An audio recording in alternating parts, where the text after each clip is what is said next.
Welcome back. સુરતમાં જામ્યો ઉત્તરાયણનો માહોલ. કેન્દ્રીય મંત્રી દર્શના જરદોશે ઉત્તરાયણ મનાવી. પરિવાર સાથે ટેરેસ પર પતંગ ચડાવી. લોકોને ઉત્તરાયણની શુભેચ્છાઓ આપી. તહેવારની મજા સાથે સેફટીનું પણ લોકો ધ્યાન રાખે તેવી વાત પણ તેમણે કરી. સુરતથી સંવાદદાતા શૈલેષ ત્રિવેદી આપણી સાથે લાઈવ જોડાયેલા છે. શૈલેષ, સુરતમાં ઉત્તરાયણને લઈને કેવો માહોલ જોવા મળી રહ્યો છે?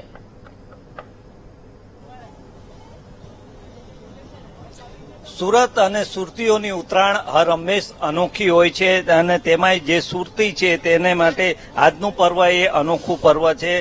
કેન્દ્રીય મંત્રી દર્શનાબેન જરદોશ પણ અત્યારે પોતાના સમગ્ર પરિવાર સાથે મિત્રો સવારથી જ મજા માણી રહ્યા છે. આપણે દર્શનાબેન સાથે સીધી વાત કરી અને તેમની સાથે વાત કરવાનો પ્રયાસ કરીએ છીએ. દર્શનાબેન, કેવું છે આ વખતે? ખૂબ સરસ વાતાવરણ છે, ખૂબ સરસ પવન છે અને ખૂબ ઉત્સાહભર્યા વાતાવરણની અંદર જે ઉત્તરાયણની શરૂઆત થઈ છે. સૌને ખૂબ ખૂબ શુભકામના. ઉત્તરાયણની સાથે રામ મંદિર વાળો પણ અત્યારે માહોલ જામી રહ્યો. 2080 ની શરૂઆત વિક્રમ સંવતની જે સરસ થઈ અને જે એક પોઝિટિવ વાતાવરણ સાથે લોકોએ આ જે શરૂઆત કરી એ જ શરૂઆત આ 2024માં પણ થયા. પહેલો પર્વ છે અને જ્યારથી આંતરરાષ્ટ્રીય કક્ષાના કાઇટ ફેસ્ટિવલની શરૂઆત માનનીય પ્રધાનમંત્રીશ્રીએ કરી ત્યારથી અનેક લોકોના જીવનમાં બદલાવ લાવ્યા. નાના પતંગ બનાવવા વાળાથી માંડીને દોરી બનાવવા વાળા અને એની સાથે સુરત તો ખાણીપીણીનું શોખીન એટલે એની સાથે જોડાયેલા સૌ લોકો આ તહેવારને ખૂબ સારી રીતે માણે છે.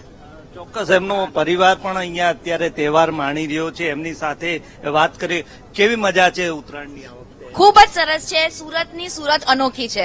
એમ કહેવામાં આવે કે રવિવારને સુરતી લાલાને તો ખમણ ઢોકળા અને ફાફડાથી જ શરૂઆત થાય અને આજે તો પાછી ઉત્તરાયણ એટલે ઊંધિયા સિવાય તો આપણે ઉત્તરાયણ પતે નહીં.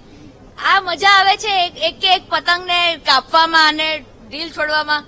સુરતના મધ્યબિંદુમાં છીએ એટલે સુરતની તો ઉત્તરાયણ જોરદાર હોય જ. ડબગરવાડથી સોની ફળિયા લગીની ઉત્તરાયણ એ દુનિયાને બતાવવા લાયક છે.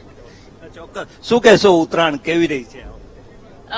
Uttarayan is one of my favourite festivals અને સ્પેશિયલી મને એટલે ગમતું હોય છે કારણ કે અમારા રિલેટિવ્સ જે બધા સિટી લાઇટ પીપલોદ ને બધે રહેતા હોય છે પણ એ લોકો સ્પેશિયલી એ લોકોને ખબર કે ઉત્તરાયણ એટલે અમારે આપણે અહીંયા જ આવી જવાનું કારણ કે આપણું સેન્ટર ઓફ ધ સિટી થાય એ હિસાબે કે ભાઈ બધાને અહીંયા મજા આવે ને એટલા બધા તમે જોશો તો પતંગ અહીંયા ચકે જ છે એટલે પેલું કહે તેમ કે એક આપણને એક્સક્યુઝ મળી જાય કે ભાઈ બધા ભેગા થઈને હવે સેલિબ્રેટ કરીએ છીએ. ચોક્કસ, ઉત્તરાયણ એટલે ફાફડા ખમણ ઢોકળાની વાત શું કહેશો? પતંગની સાથે ફાફડા? હા, પતંગની સાથે આપણું સુરતનું તો જમણ જ વખણાય છે એટલે આપણી સવાર જ ખાવાનાથી સ્ટાર્ટ થઈ જાય છે એટલે હવે પતંગની જોડે ખાવાનું તો જરૂરી જ છે એટલે ચા છે, કોફી છે, બધું ચાલુ થઈ ગયું છે. આપણે જલેબી, ફાફડા, ગાંઠિયા, લોચો આપણી સ્પેશિયાલિટી ચાલુ થઈ જ ગઈ છે એટલે હવે આખો દિવસ ખાવાનું અને એવી રીતે જ મજા માણવાની છે આપણે.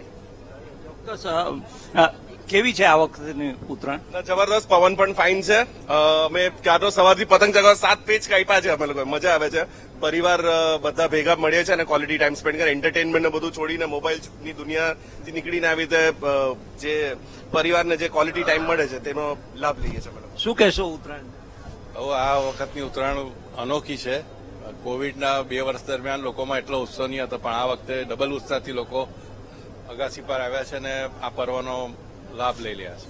ચોક્કસ, આ વખતેની ઉત્તરાયણ કંઈક અનોખી ઉત્તરાયણ હોય તેવું અત્યારે લાગી રહ્યું છે અને સૌ કોઈ અત્યારે ઉત્તરાયણની મજા માણી રહ્યા છે. જી આભાર શૈલેષ તમામ વિગતો માટે.